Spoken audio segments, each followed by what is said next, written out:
Sen bütün kalbimle sevdiğim tek kadınsın. Biliyorum. Sen de benim bütün kalbimle sevdiğim tek adamsın. Lütfen artık benden uzaklaşma. İstesem bile yapamam. Alya ve Cihan duygularını dizginlemenin neredeyse imkansız hale geldiğini giderek daha net bir şekilde fark ederler. Korumaya çalıştıkları zoraki mesafe yavaş yavaş anlamını yitirir, çünkü aralarındaki içsel bağ giderek güçlenir. Konakta yalnız kaldıklarında, uzun zamandır aralarında olan gerilim bir anda ortadan kaybolur ve artık kendilerini dizginlemeye çalışmazlar. Yakınlıkları uzun süreli ayrılığa ve sürekli dizginlemeye doğal bir tepki haline gelir.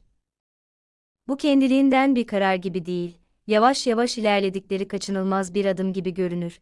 Bundan sonra aralarında samimi bir konuşma gerçekleşir ki bu, yakınlığın kendisi kadar önemlidir.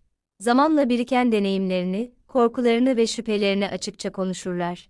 Cihan Alya'yı samimiyetine ikna etmeye çalışır ve duygularının değişmediğini vurgular. Alya ise, ona güvendiğini ve duygularının değişmediğini gizlemez. Aynı zamanda tam da samimiyetsizlik veya gizleme anlarının onu endişelendirdiğini açıkça belirtir.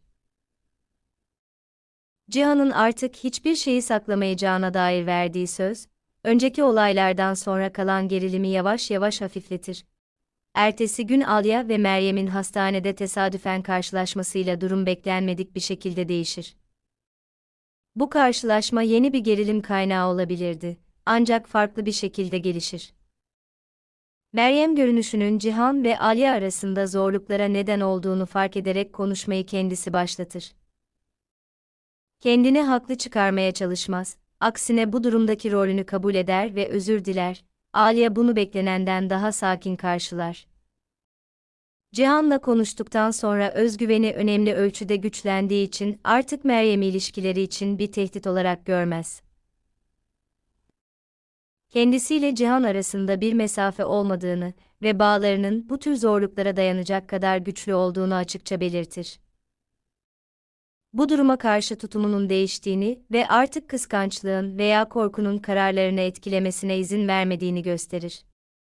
Sonuç olarak bu olaylar Alya ve Cihan arasındaki ilişkiyi daha da güçlendirir. Sadece duygusal yakınlığı yeniden kurmakla kalmazlar, aynı zamanda açıklık ve desteğin bağlarının temeli haline geldiği yeni bir güven seviyesine ulaşırlar. Ayrılığa neden olabilecek Meryem'in ortaya çıkışı bile, tam tersine, duygularının gücünü ve zor durumların üstesinden birlikte gelebilme yeteneklerini vurgular. Tüm olaylardan sonra, Cihan ve Alya, Boran'la açıkça yüzleşmenin hala tehlikeli olduğunu fark ederek ortak eylemlere geçerler. Şüphe uyandırmamaya çalışarak ihtiyatlı taktikler seçer ve gizlice hareket ederler. Alya Bora'nın koyduğu şartlardan herhangi bir sapmanın Meryem'i kaybetmesine yol açabileceğini açıkça anlar. Bu yüzden kendi duygularıyla çelişse bile davranışlarını kontrol etmek zorunda kalır.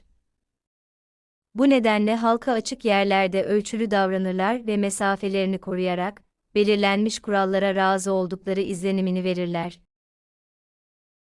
Gerçekte ilişkileri değişmez. Kapalı kapılar ardında birlikte kalırlar ve birbirlerini desteklemeye devam ederek, ilerlemeleri için onlara güç veren yakınlığı korurlar. Bu çifte gerçeklik, onlar için zorunlu bir uzlaşma haline gelir ve hem oğullarını korumalarına hem de kendi aralarındaki bağı yıkmamalarına olanak tanır.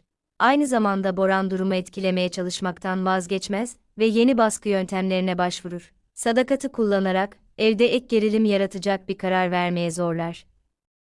Onun etkisiyle Meryem malikaneye gelir ve bu da planına göre, Cihan ve Alya'yı nihayetinde ayıracak bir başka faktör olur. Hesaplama Cihan'ın geçmişinden bir kadının varlığının kıskançlığa, güvensizliğe ve yeni çatışmalara yol açacağı gerçeğine dayanmaktadır. Ancak durum beklediği gibi gelişmez. İç gerilim ve koşulların karmaşıklığına rağmen, Meryem'in ortaya çıkışı Cihan ve Alya arasındaki bağı yıkmaz.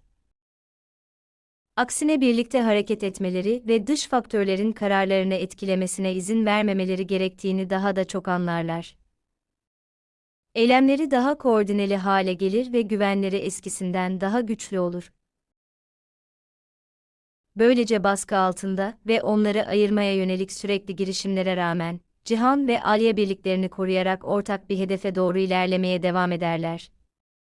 Aşkları artık kırılgan bir nokta olmaktan çıkıp, her türlü koşula dayanmalarına yardımcı olan bir temel haline gelir. Her şeyden önce Alya ve Cihan arasındaki duyguların artık kontrol edilebilecek veya koşullara göre ayarlanabilecek bir şey olmadığı açıkça görülmektedir. Zorla oluşturulan mesafe, içsel bağlarını etkilemeyen sadece dışsal bir formalite haline gelir. Aksine kendilerini ne kadar kısıtlamaya çalışırlarsa, ilişkilerinin basit bir seçimden öteye geçtiğini ve hayatlarının ayrılmaz bir parçası haline geldiğini o kadar çok fark ederler. Yeniden birbirlerine yakınlaşmaları ve ardından gelen açık konuşma bir dönüm noktası olur. Sadece duygusal teması yeniden kurmakla kalmazlar, aynı zamanda açıklığın ve gizlemenin olmamasının ana unsur haline geldiği yeni bir güven temeli de atarlar. Bu önceki yanlış anlamalardan kaynaklanan gerilimi yavaş yavaş ortadan kaldırır ve daha bilinçli bir şekilde ilerlemeyi mümkün kılar. Alya'nın Meryem ile karşılaşması, daha önce ilişkilerini yıkabilecek durumun artık böyle bir güce sahip olmadığını gösterir. Alya artık dürtüsel davranmaz ve Meryem'i bir tehdit olarak algılamaz. Bu da içsel durumunda bir değişime işaret eder. Kaybetme korkusundan ziyade Cihan'a olan güvenine daha çok güvenmeye başlar ve bu, ilişkilerinin dinamiklerini önemli ölçüde değiştirir. Sonraki olaylar birlikteliklerinin daha olgun bir aşamaya girdiğini doğrular. Sadece duyguların etkisi altında hareket etmeyi bırakırlar ve Boran ile açık bir çatışmanın ciddi sonuçlar doğurabileceğini fark ederek ortak bir strateji oluşturmaya başlarlar. Bu nedenle davranışları ikiye ayrılır: dışsal, dayatılan kurallara uydukları kısım ve içsel, birlik ve desteği korudukları kısım. Bu yaklaşım, sadece sevmeyi değil, aynı zamanda ilişkilerini korumayı da öğrendiklerini gösteriyor. Bora'nın Meryem aracılığıyla onları etkileme girişimleri beklenen sonucu vermiyor. Bu da asıl değişimi vurguluyor. Aşkları artık zayıf bir nokta değil. Daha önce manipülasyon için kullanılabilen bu durum, şimdi baskıya dayanmalarını ve durumun kontrolünü kaybetmemelerini sağlayan bir güç haline geliyor. Sonuç olarak, ilişkileri, ana rolü koşulların değil, ortak konumlarının oynadığı bir seviyeye yükseliyor. Artık olaylara sadece tepki vermiyorlar, hedeflerinin farkında olarak ve kendi geleceklerini savunmaya hazır bir şekilde birlikte hareket ediyorlar. Zor koşullarda bile birliklerini koruyorlar ve bu da dış baskılara karşı koymalarını sağlayan kilit faktör haline geliyor.